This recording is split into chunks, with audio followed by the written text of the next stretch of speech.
₹1,00,00,000 పెట్టి కారు కొన్నా, ₹1,00,000 పెట్టి బండి కొన్నా, ఏం తీసుకున్నా గూడా ఈవెన్ సైకిల్ కొనుక్కున్నా కూడా దాని వెనకాతల ఏదో ఒకటి రాయించుకోవడం చాలా మందికి అలవాటు. చాలామందంటే 98, 99% అనుకోవచ్చు. ఏదో ఒక 10% 90% అనుకోండి. 10% మందికి ఉండకపోయినా మిగిలిన 90% మందికి మాత్రము కారు వెనకాతలైనా, లేదు బండి వెనకాతలైనా, సరదాగా సైకిల్ మీదైనా కూడా ఏ ఆంజనేయ బొమ్మో వేయించుకుంటూ ఉంటారు. అయితే అసలు అట్లా వేయించుకోవచ్చా? ఈ టాపిక్ ఇప్పుడెందుకు అనంటే, కులానికి సంబంధించి ముఖ్యంగాను కార్ల మీద గానీ, బైకుల మీద గానీ ఎక్కడైనా గూడాను నంబర్ ప్లేట్ దగ్గరలోని వేస్తే ఆ బళ్ళుని సీజ్ చేస్తారు. అలాగే దానికి సంబంధించి ఫైన్ గూడా వేస్తారు. అయితే ఇది పోలీసులు సొంతంగా తీసుకున్న నిర్ణయమా? ప్రభుత్వము కులం కార్డ్ వాడి సొంత నిర్ణయాలు తీసుకుంటుందనంటే అలా ఏం లేదు. 1988 వాహనాల చట్టం ప్రకారము మనకి రవాణా శాఖ చట్టం ప్రకారము మనకి దీనికి సంబంధించి రూల్ ఉంది. నంబర్ ప్లేట్ వైట్ అండ్ బ్లాక్‌లోనే ఉండాలి. అది కూడా బోల్డ్ లెటర్స్‌తో ఉండాలి. ఏదైతే ఆర్‌టీఓ ఆఫీస్ నుంచి మనకి వెహికల్ తీసుకునేటప్పుడు నంబర్ ప్లేట్ ఏదైతే ఇస్తారో అది మాత్రమే మన వాహనానికి నంబర్ ప్లేట్‌గా ఉండాలి. సో, అది మెయిన్ రూల్.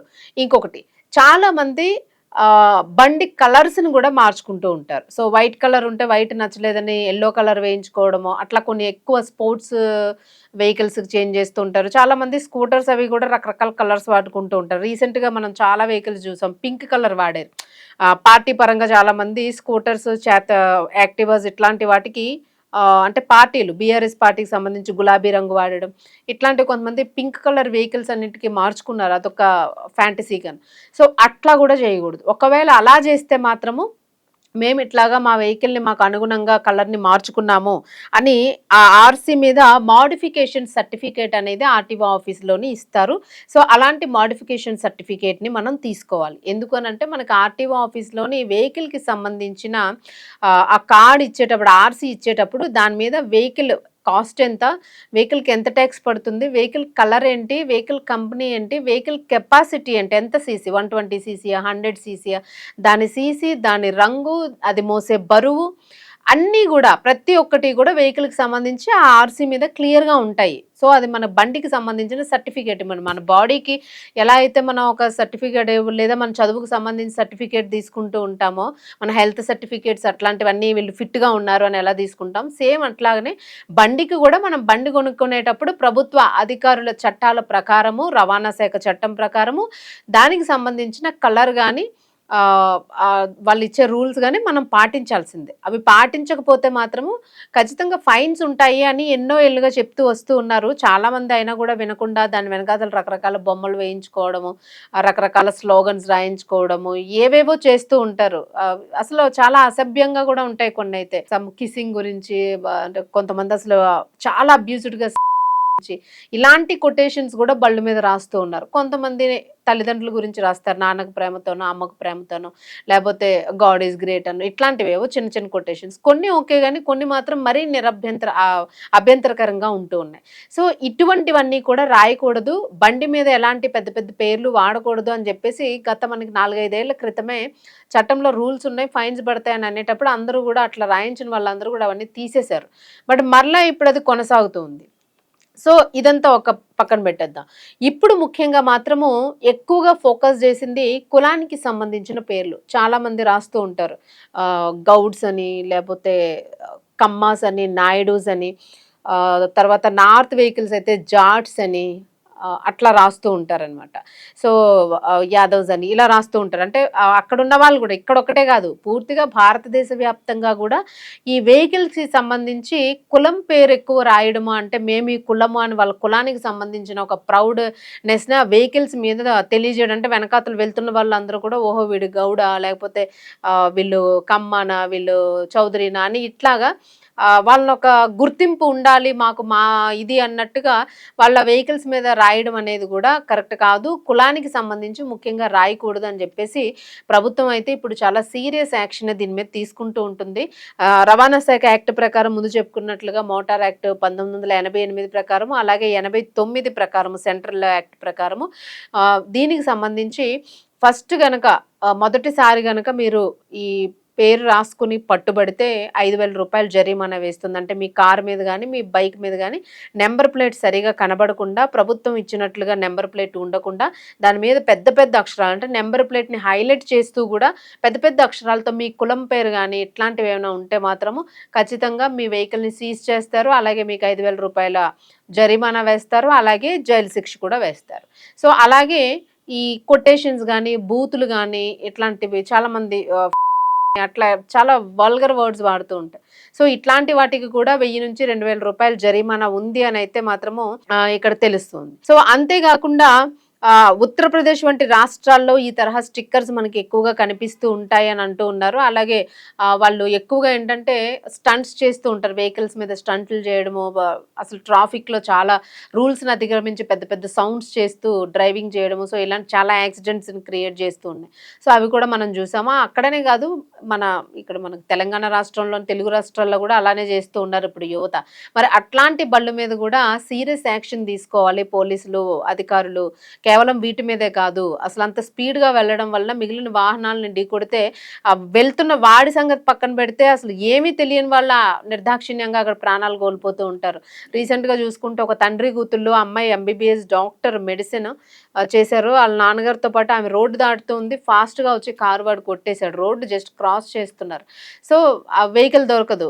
పట్టుకోవాలి అనంటే అలా కొట్టేసిన వాడు ఫాస్ట్‌గా వెళ్ళిపోతాడు. ఎప్పుడు అయ్యో నేను గుద్దాను చనిపోయాడేమో అని అక్కడ ఆగి వైద్యం చేయించినంత మంచి రోజులు కాదివి. అట్లాంటి రోజులే లేవసలు. పక్క మనిషి గురించి ఆలోచించిన వ్యక్తులు ఈ రోజుల్లోని 90% లేరు. ఉన్న 10 మందిని గూడా వెర్రి వెధవలను చూసినట్టు చూస్తుంది ప్రపంచం ఇప్పుడు. సో, ఈ విషయంలోని ఒకవేళ అలా హిట్ అండ్ డ్రైవ్స్ ఏమైనా ఉంటే వాళ్ళని పట్టుకోవాలన్నా, లేదు ఏవైనా నేరాలు జరిగినప్పుడు వాళ్ళని పట్టుకోవాలన్నా గూడా బండికి సంబంధించి చాలామంది కిడ్నాప్ చేస్తూ ఉంటారు. చాలామంది మనీ లాండరింగ్, హవాలా చేస్తూ ఉంటారు. సిటీలో మొత్తం వెహికల్స్‌లో ఎక్కించుకొని డబ్బును తిప్పుతూ ఉంటారు. ఎలక్షన్స్ టైమ్స్‌లో ఇది మనం బాగా చూస్తూ ఉంటాం. సో, ఇలాంటివి. సో, ఇట్లా ఏదైనా ప్రమాదాలు కొంతమంది ఇప్పుడు గ్యాంగ్ రేప్స్ చేస్తూ ఉన్నారు వెహికల్స్‌లోని. సో, మీరు అసలు నంబర్ ప్లేట్స్ కూడా వేసుకోవడం లేదు చాలామంది. అసలు నంబర్ ప్లేటే పెట్టడం లేదు. ఆ నంబర్ ప్లేట్ మీద కులం పేరు రాస్తూ ఉన్నారు. జాట్ అనో, యాదవ్ అనో, గౌడ్ అనో ఏదో ఒకటనమాట. అన్ని కులాలు ఉన్నాయి. ఒక్కరని కాదు. అట్లా కులం పేరు రాస్తున్నారు. అసలు గవర్నమెంట్ ఇచ్చిందే నంబర్ ప్లేటు. మీ వెహికల్‌కి ఒక గుర్తింపు. మీరు ఏదైనా ప్రమాదం చేసినా, ఒక క్రైమ్ జరిగినా సరే వెంటనే దాన్ని ట్రేస్ ఔట్ చేసి పట్టుకోవడానికి ఆ బండి తాలూకా వ్యక్తి ఎవరు అనేది తెలుసుకోవడం కోసమే దాన్ని ఇస్తారు. సో, మీరు అసలైన ఆధారాలను చెరిపేసే ప్రయత్నం చేస్తున్నట్టు లెక్కిది. ఎందుకంటే ఇట్లాంటి క్రిమినల్ మైండ్ సెట్స్ ఉన్న వాళ్ళే ఇలాంటి కులం పేర్లు, నంబర్ ప్లేట్లు వాడకపోవడము, ప్లేట్స్ సరిగ్గా కనిపించకుండా ఉండడము ఇలాంటివన్నీ చేస్తూ ఉంటారు. సో, దానికోసమే ఈ రూల్స్ అనేవి చాలా కఠినతరం చేశారు. సో, ప్రస్తుతానికి ప్రతి ఒక్కరు కూడా ఇక నుంచి జాగ్రత్తగా ఉండండి. ఇంచుమించు 5,000 కాదు, ఈ రెండోసారి గనక దొరికితే 10,000 రూపాయలు ఫైను. మీరు అది మీ కారు మీద ఒకసారి మీ కులం పేరుండి మీరు ఫస్ట్ టైం దొరికితే 5,000, రెండోసారి దొరికితే 10,000. సో, ఈ ఫైన్స్ అయితే మాత్రం ఖచ్చితంగా పడిపోతాయి. బండిని కూడా సీజ్ చేసేస్తారు. సో, మీరు అనుకోవచ్చు కులం పేరు రాస్తే తప్పేంటి? మా కులం మేము మా పేర్లు మేము రాసుకొని మా బండి మా ఇష్టం. లక్షలు పోసి కొనుక్కున్నది మేము. మధ్యలో మీకేంటి ప్రాబ్లమ్? మీకు ఉండాల్సింది నంబర్ ప్లేటే కదా అని అనుకున్నా కూడా ఎందుకు పెట్టింది ప్రభుత్వం అనేది తెలీదు. కులానికి సంబంధించి గానీ, ఇట్లాంటి కొటేషన్స్ గానీ తప్పుదోవ పట్టిస్తాయి మనుషుల్ని. మనుషుల్ని వేరే దీని వైపు మళ్ళిస్తాయి. అలాగే వాళ్ళ దృష్టిని డ్రైవింగ్‌లో ఉన్నప్పుడు వాళ్ళ దృష్టిని కూడా మరల్చేస్తాయి. సో, ఇట్లాంటివన్నీ కూడా ఉన్నాయి అని చెప్పేసి అంటూ ఉన్నారు. అయితే దీనికి చాలామంది కామెంట్స్ కూడా చేశారు. సో, ఇలా మా కులం పేర్లు తీసేయాలి అని అనుకుంటే చాలా వాటి మీద తీసేయాలి. సర్టిఫికేట్‌ల మీద తీసేసేయాలి. చాలామంది శ్రీకాంత్ రెడ్డి అనో, లేపోతే శ్రీనివాస్ చౌదరి అనో, లేపోతే మహేశ్వరరావు అనో ఇలా ఇంటి పేర్లు లాస్ట్‌లో యాడ్ అవుతూ ఉంటాయి. మరి అవి కూడా తీసేయాలి కదా! తోకలు అవసరమా అని. సో, అవి అన్ని సర్టిఫికేట్స్ వరకు అది వేరు. ఇది వెహికల్స్‌కి సంబంధించి మాత్రము ప్రమాదాలను నివారించడానికి, నేరాల్ని నివారించడానికి చట్టంలో ఇప్పుడు కాదు 88 నుంచి ఉన్న రూల్ ఇది. దీన్ని ఇప్పుడు పూర్తిగా కఠినతరం చేశారు. ఖచ్చితంగా మీ వెహికల్‌ని ఎలా వాడాలో అలాగే వాడండి. మీరు ఒకవేళ దానిలో మార్పులు చేస్తే దానికి సంబంధించి ఒక సర్టిఫికేట్ ఆర్‌టీఓ ఆఫీస్ నుంచి తీసుకోండి. లేదు అని అనుకుంటే మాత్రం ఇక నుంచి పోలీసులు ఉపేక్షించేది లేదు. మీ బళ్ళుని సీజ్ చేస్తారు. మిమ్మల్ని తీసుకెళ్ళి జైల్లో పడేస్తారు. సో, అది. సో, దీని మీద మీ అభిప్రాయం ఏంటనేది తెలియజేయండి. ఇది చాలా మందికి కోపాన్ని తెప్పించే వార్త కూడాను. బట్ ఇది ఒక అప్డేట్, ప్రభుత్వం నుంచి వచ్చిన అప్డేట్. సో, చాలామంది ఇలాంటి వాళ్ళు తెలియక ఏదైనా చేస్తే కొంతమంది కుర్రకారు సరదాగా వేస్తూ ఉంటారు. తెలిసిన తర్వాత తీసేస్తూ ఉంటారు. సో, అట్లాగే ఏదైనా తెలియక చేసేవాళ్ళు ఉంటే మాత్రం పద్ధతిగాని దాన్ని తీసేసుకొని బండిని బండిలాగా వాడితే బావుంటుంది. సో, ఎందుకంటే ఇది మెయిన్ నేరాలు, యాక్సిడెంట్స్‌ని అరికట్టడానికి వాళ్ళ గురించి తెలుసుకోవడానికి. నంబర్ ప్లేట్స్ తీసేస్తే రేపొద్దున్న మీరే దేనికైనా గుద్దుకొని ఏదైనా జరిగిపోవచ్చు. ఇన్ఫర్మేషన్ ఎలా ఇస్తారు? మీ నంబర్ ప్లేట్ ఉంటేనే గదా! ఆర్‌సీకి సంబంధించి మీ డీటెయిల్స్ వస్తేనే గదా! మీ కుటుంబ సభ్యులకి ఇన్ఫార్మ్ జేయడానికి అవుతుంది. సో, మీరు దాన్నే తీసి పక్కన పడేస్తే స్టైల్ కోసం ఇంక మీ గురించి మీ ప్రాణం పోయినా గూడా ఇన్ఫార్మ్ చేసే నాథుడుండడు. మీ మొహం పచ్చడయిందనుకోండి, మొహం ఎట్లాగా పేపర్‌లో వేస్తారు. సో, ఇలాంటి ప్రమాదాలు చాలా జరుగుతున్నాయి. యాక్సిడెంట్ జరిగినప్పుడు అసలు మొహం ఛిద్రమైపోయిన కేసెస్ కూడా చాలా ఉన్నాయి.